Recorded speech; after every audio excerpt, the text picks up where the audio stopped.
Subscribe to my YouTube channel, share it with your friends, and comment your thoughts.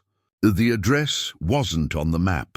Elliot thought it would be an easy shift, just another Friday night, full of drunk college kids and late-night stoners tipping with crumpled bills and awkward smiles. He was wrong. It started with the order that pinged his phone at 11:42 p.m. Large pepperoni, extra cheese, 2 garlic breads, paid online, a $100 tip. No notes, no call-in, just a cold digital receipt and a strange address, 4091 Larkspur Hollow. It didn't show up on GPS. Not on Google Maps, Waze, Apple, nothing. Just a blinking red dot on the store's delivery tracker and a printed slip of paper with the words, "Private road, leave at door if no answer." Elliot showed the slip to Marco, the shift manager, who squinted at it and shrugged. Probably one of those fancy cabins in the woods. Rich people hide out there sometimes. $100 tip, deliver it. Worst case, it's a prank. Best case, you're home by midnight with gas money for the week. Elliot hesitated. Something about it felt off, but he needed the money. So he packed. The food, zipped up his jacket and climbed into his aging Honda Civic. The night outside was colder than it should have been. Early June, but the windows fogged almost instantly. He cranked the defrost and pulled onto the road, phone propped in its holder, watching the blinking delivery dot hover over nothingness. 15 minutes of paved roads gave way to something else. Gravel, then dirt, then just a rough trail winding into a forest that seemed to close in the deeper he drove. No street signs, no lights. Just trees pressing in from both sides, heavy and black under a moonless sky. The deeper he went, the quieter it got. No cars, no wind, no insects. Even the hum of his engine felt unnatural, like it was interrupting something that didn't want to be disturbed. Elliot's hands tightened on the wheel. He should have turned around, but he didn't, because up ahead, through the gaps in the trees, a house appeared. It was sudden, abrupt, like it hadn't been there, and then it was. A towering Victorian, weather-worn and rotting, nestled in a clearing that looked carved out of the forest with surgical precision. Its shutters hung loose, the roof sagged, the windows were pitch black, no reflections, no glass gleam, just void. And yet, the porch light was on, a single yellow bulb flickering above the door, swaying slightly as if someone had just walked beneath it. Elliot parked reluctantly. The air felt thick, damp, like breathing inside a basement. He grabbed the warming bag and stepped out. His phone buzzed.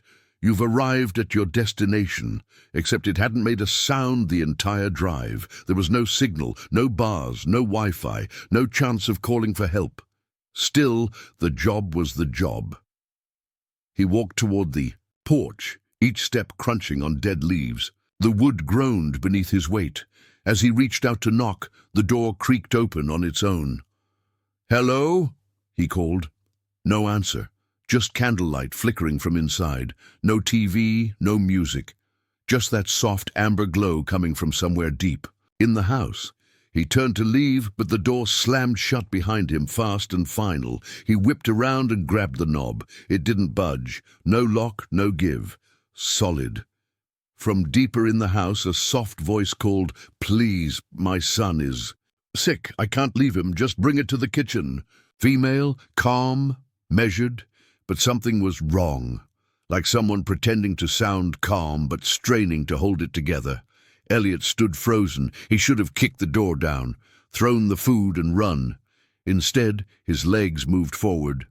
The hallway was long and narrow, lit only by the flicker of candles in wall sconces. Along the left wall were paintings, old family portraits, men, women, children, each with their faces burned out, not painted over. Burned, blackened holes where eyes should be, singe marks curling the edges of every frame.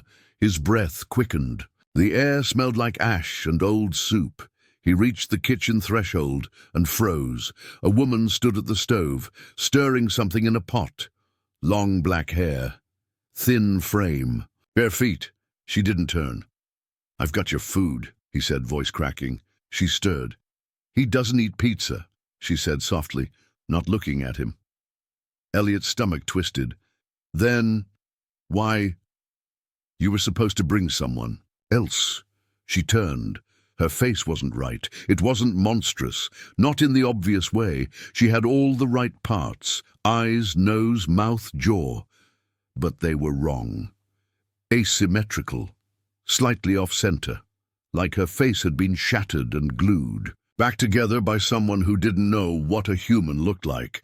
One eye lower than the other, nose askew, lips pulled too tight. She smiled, not kindly, not human. Elliot stumbled back. Behind him, soft footsteps padded through the hallway. He turned. No one there. But the portraits had changed. They weren't of strangers anymore. They were of him in each photo, a different moment from tonight. Elliot getting in his car, Elliot driving down the trail, Elliot standing at the porch, and in the last photo, Elliot slumped on this very kitchen floor, eyes missing, blood pooling around his head. He spun to run. But the woman was gone. Just the pot on the stove, still bubbling. He inched forward, heart pounding. A hand broke the surface, human, pale, severed. Fingers curling slowly, Elliot screamed and backed away, but the hallway behind him was gone. Just a black tunnel of flickering shadows and whispers. From behind him, the soft chewing started, wet, guttural. Elliot turned, shaking, and saw the boy. He was maybe 8, thin, hair matted with dirt, eyes black like holes punched into his skull. He sat on the floor, gnawing on something red and stringy. His teeth were too many, too sharp. The boy smiled. "You always bring the wrong one." He pointed to the warming bag. Elliot dropped it and ran, back through the house, though nothing was where it had been. The hallway twisted, stretched, doorways leading to nowhere, stairs that ended in brick walls. Every room smelled like rot and blood and mildew. He found a door and threw it open. A bathroom. He slammed it shut and locked it, panting, heart hammering. In his chest, silence, then a whisper from behind the shower curtain. "You shouldn't have come." He ripped the curtain back, just a mirror, but not his reflection. It was Elliot, but aged. Grey, haggard, eyes hollow. His own voice came through the mirror. "You brought the wrong one." The lights went out. In total darkness, he heard the child. Again, closer now, whispering in his ear. "She was never cooking for me." Elliot ran. He didn't remember how he found the front door again, but suddenly it was there. He kicked it open and burst into the cold night air. Lungs burning, the porch light flickered once more, and then went out. The house was gone. Just trees, no clearing, no driveway, no structure. Nothing. His car was still there, though. Engine running.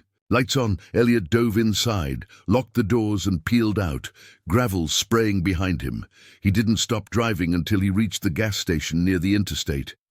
He sat in the parking lot for over an hour, shaking, crying, trying to call someone.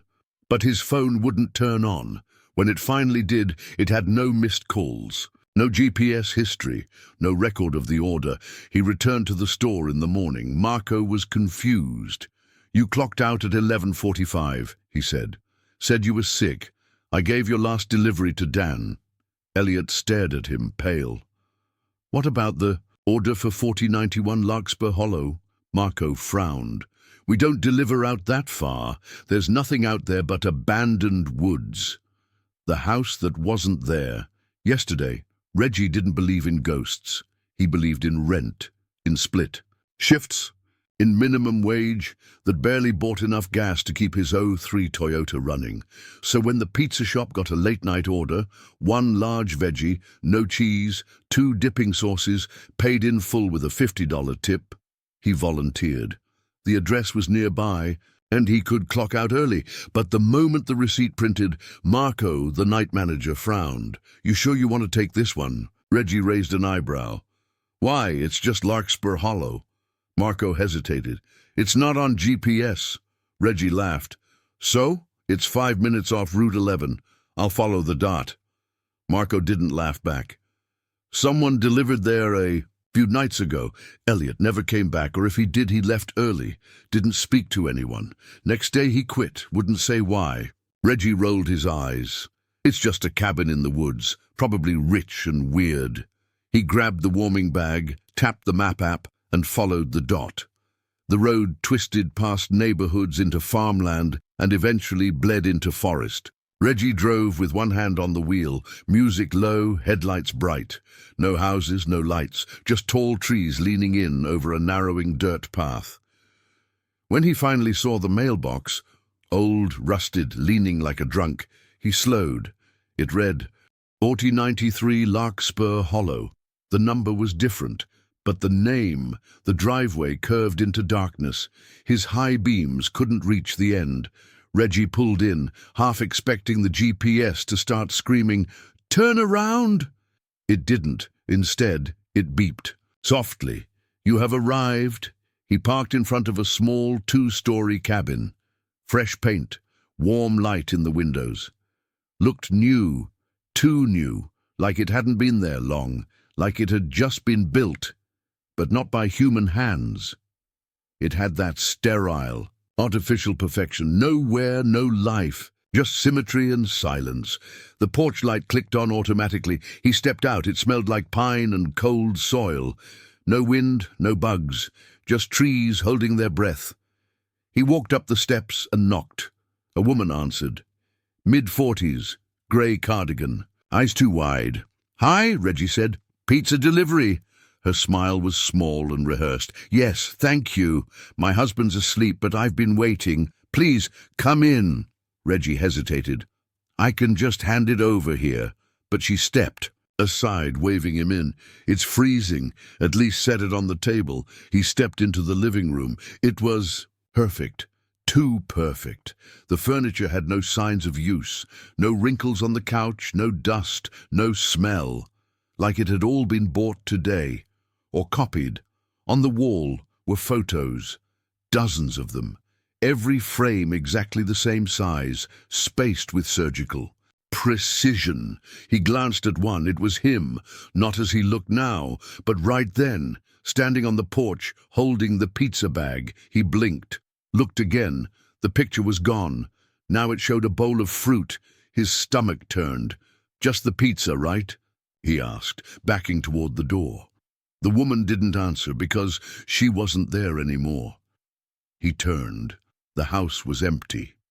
No sound, no movement. Just the pizza bag on the floor and a single light bulb buzzing above. Then he saw the hallway and the man standing in it, tall, shadowed, still. The man held a cell phone up. He pointed it at Reggie. Click, a flash. Reggie blinked. Suddenly, he was back outside, standing on the porch, holding the pizza bag. He looked around in shock. Everything felt off. The air was stale, too quiet. The world had lost its warmth. He knocked again. The same woman opened the door. Same smile, same cardigan. "Pizza?" she asked. Reggie's heart skipped. I already—" She interrupted. "Come in. My husband's asleep." Reggie stepped back. No. Something's wrong here." From inside the house, the man stepped into view. Only now he was Reggie. Same hair, same jacket, same face. He stood next to the woman, holding the pizza, smiling with Reggie's own crooked grin. What the— Click, another flash, and again. Reggie stood at the door, bag in hand. Third time, only now. The house was older, decayed. Paint peeling, windows broken, the forest had grown up around it. The door creaked open before he knocked. Inside was dark, wet, rotting. He heard a voice. He doesn't know yet. Another voice answered, "He'll figure it out. Eventually." Reggie turned to run, but his car was gone. The driveway gone. Just trees. Endless, unbroken forest. He ran anyway, tripping over roots, slipping in wet leaves. He ran until he found a road and then a car. It was his car, parked perfectly on asphalt, engine running, but someone was in the driver's seat. He got closer. The driver was him again, or almost him. Same face, but older, gaunt, terrified, whispering to himself. Reggie reached out. The other him turned, eyes gone. Just empty holes leaking black tears. He always delivers himself, the thing whispered. Then everything went black. He woke up in his apartment, alone. His phone said, Saturday, 9 a.m., no missed calls, no texts, pizza bag gone, car parked where it always was. Maybe it was a dream. He dressed slowly, showered, tried to shake it off, but as he reached for his keys, he saw the framed photo on his counter, one he didn't remember owning. It showed him, standing on that porch, holding the pizza bag, just like in the house, but behind him in the window, a dark figure watched, one hand pressed to the glass, the other holding a camera, the address that called itself. Calvin liked night shifts, quiet roads, no sun, no small talk.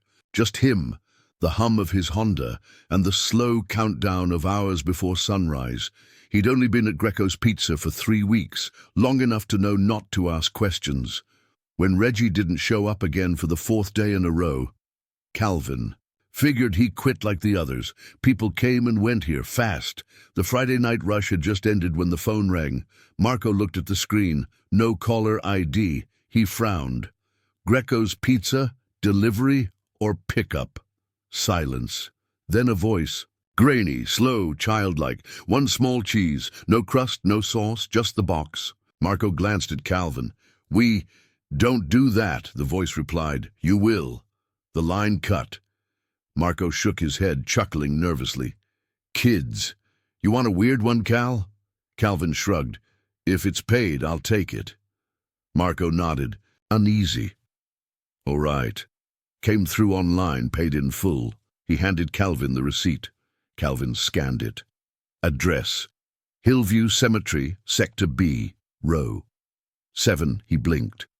This can't be real. It's a cemetery. Marco nodded. Yup. Still want it? Calvin paused. Yeah? He boxed the pizza, dry crust with nothing on it, and drove out into the night. The gates to Hillview Cemetery creaked open without resistance. He turned off his headlights and coasted in slowly. Gravestones passed in the dark, some crumbled, others gleaming pale under the moonlight. The place was older than it looked. Still, the GPS guided him to the back section. Sector B, Row 7. He parked the car and stepped out. The air was cold, sharp, and still. He scanned the line of stones. They were identical, all blank, all unmarked, except one. The stone in the middle had something etched into it, rough and fresh. Calvin Mercer. He stopped breathing. That wasn't possible. He walked closer. Pizza box. In hand, below the name, it read delivered, 12:07 a.m. He looked at his phone. 12:06 a.m. Okay.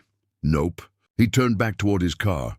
It was gone, just gone. No sound, no headlights, no gravel, nothing, like it had never existed. He spun around, heart thudding. Now there were more stones, and all of them had names. Reggie Sanders, Elliot Marsh, Tanya Wells. And then the last one, the next driver. A voice behind him whispered, "He's early."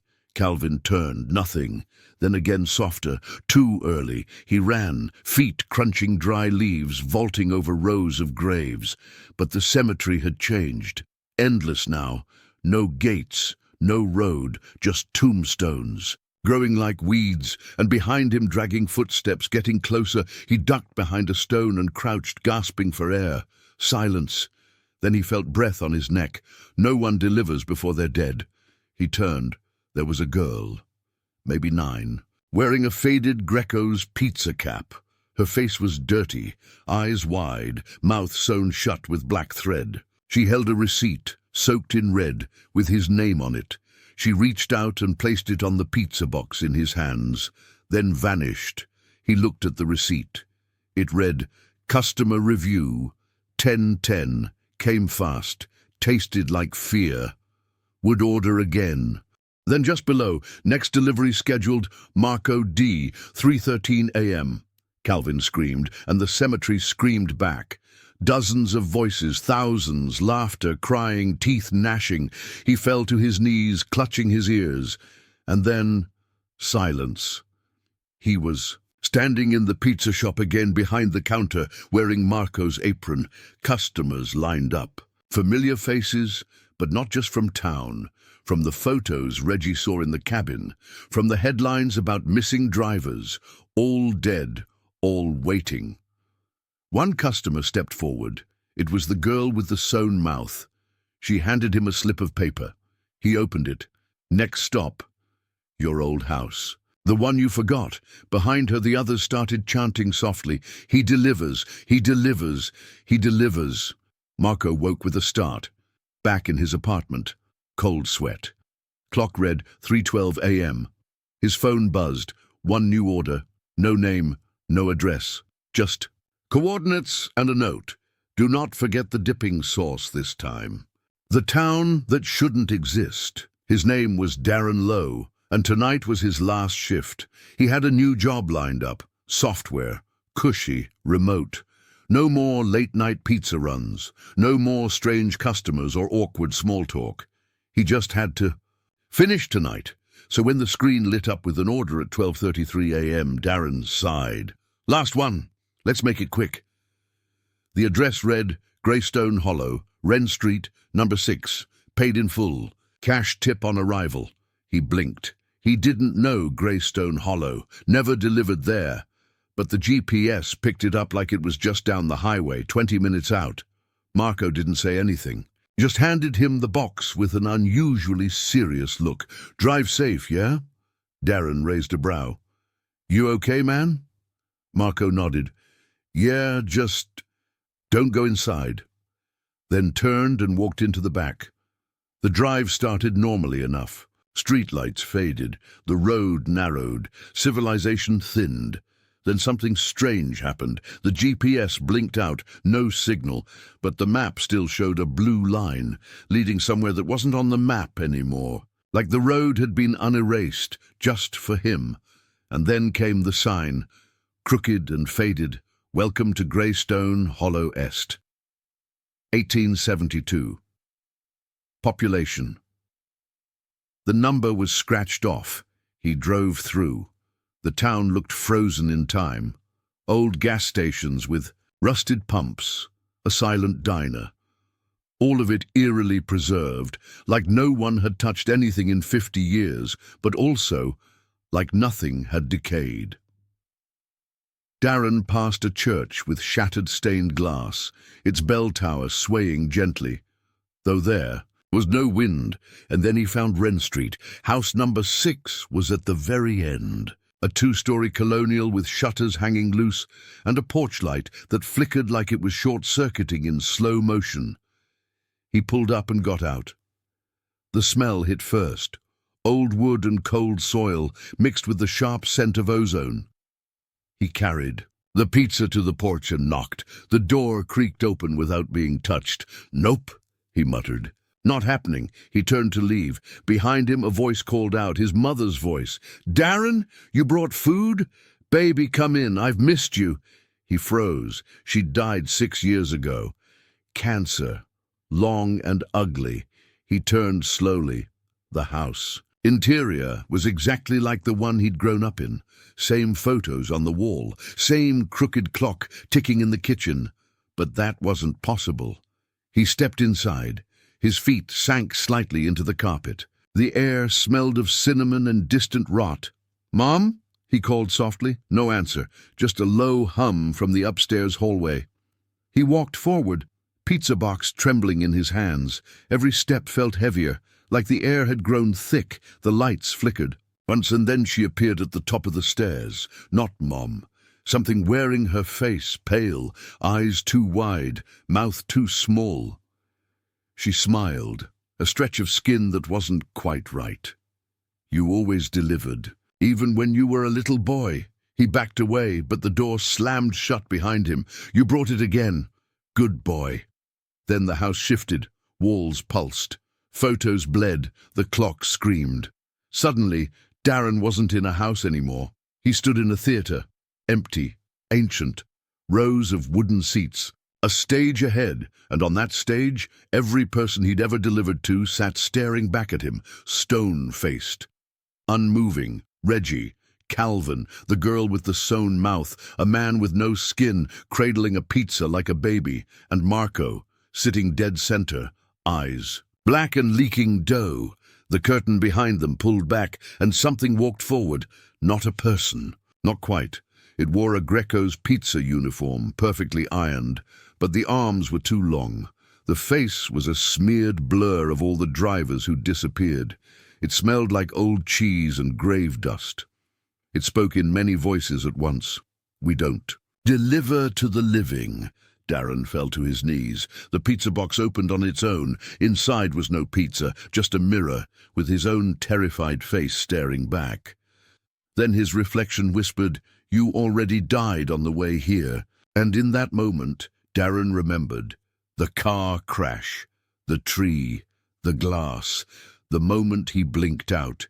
He hadn't survived the turn 10 minutes ago. This wasn't a delivery. This was the pickup. He dropped the box and ran.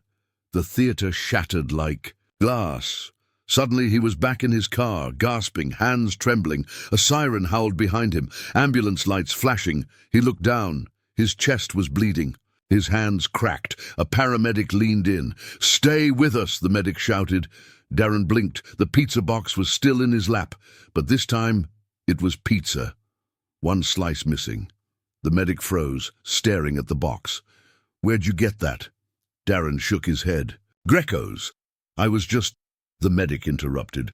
"No one's ordered from Greco's in 10 years. That place burned down in 2015. Darren's breath caught. The medic looked confused. "Who did you deliver to?" Darren said nothing, because, deep down, he already knew epilogue. Greco's Pizza, abandoned. A dusty receipt printer flickers to life in a forgotten back office. New order. One soul, warm, no substitutions. The terminal buzzes, the screen flashes. Next delivery, you, the missing tape in locker 11. He was just the janitor. That's what Thomas had always told himself. Don't get involved, don't ask questions, clean, lock up, leave. That worked for 6 years at Greco's Pizza, even after the location shut down in 2015 after a kitchen fire. The franchise was abandoned, never rebuilt. Rumors flew, missing workers, ghost stories, local disappearances. But Thomas had his own keys. He'd been hired by the management company to check on the building once a month, sweep the floors, check for break-ins, that sort of thing. Simple work, until the night he found locker 11 unlocked. The storage room was supposed to be empty, but there it sat, slightly open, like it had been waiting for someone to notice. Inside was a VHS tape labeled in red marker, "Delivery No. 47, do not view." Curiosity itched in his gut. The label was peeling, the tape covered in dust. He looked around. Just concrete, rusted shelves, quiet hum of emergency lights. No cameras. He tucked the tape into his jacket and went home. That night, Thomas dug out his old VCR. The tape hissed and flickered as it loaded. Static warbled for a moment. Then an image appeared, a dash cam. Low. Equality, black and white. A man drove through what looked like a rural road at night. The dashboard read, "Driver, Lenny Gordon. Delivery, the 47, timestamp, March 14th, 2015, 2:11. Thomas leaned forward. He remembered Lenny. Big guy, loud laugh, always had gum. Went missing the night the fire started. On the tape, Lenny drove with one. Hand on the wheel, box in the passenger seat. Radio played soft jazz. "Easy money," Lenny muttered to himself. Then the radio cut out. The tape glitched briefly. And when the screen settled, the road was gone. He was now driving down a tunnel of trees. Bark twisted like arms. The sky, gone. Just black above, Lenny noticed. "What the hell?" He slowed. The car's headlights flickered. From the passenger seat, the pizza box moved, just slightly, like it breathed. Then the glove box snapped open, and a receipt floated up and stuck to the windshield. Thomas froze the screen, rewound. It was subtle, but there was a face reflected in the glass. Not Lenny's. Something. Older, smiling. He kept watching. Lenny stopped the car, opened the door, walked out with the box. The dashcam stayed recording. Thomas could only see shadows now. Trees, wind, movement, and then a scream. Not human. The tape warped. Color bled. Then silence. The feed returned. Lenny was back in the car, but he wasn't Lenny anymore. He stared into the camera with hollow eyes, mouth slowly opening wider than humanly possible, and whispered, "We never stop delivering." He turned the camera off, but the tape kept playing. A new scene. Someone was filming inside the pizza shop, handheld. Thomas recognized the layout. Counters, ovens, soda fridge, except it was rotting. Walls pulsing, mice crawling out of the dough bins. A figure walked behind the counter wearing a burnt apron, holding a pizza cutter shaped like a scythe. It whispered something, and the footage looped. "They ate us. We became the toppings, and now we feed others," over and over. The voice got louder, more distorted, until the screen was solid red, then cut to black. Thomas ejected the tape.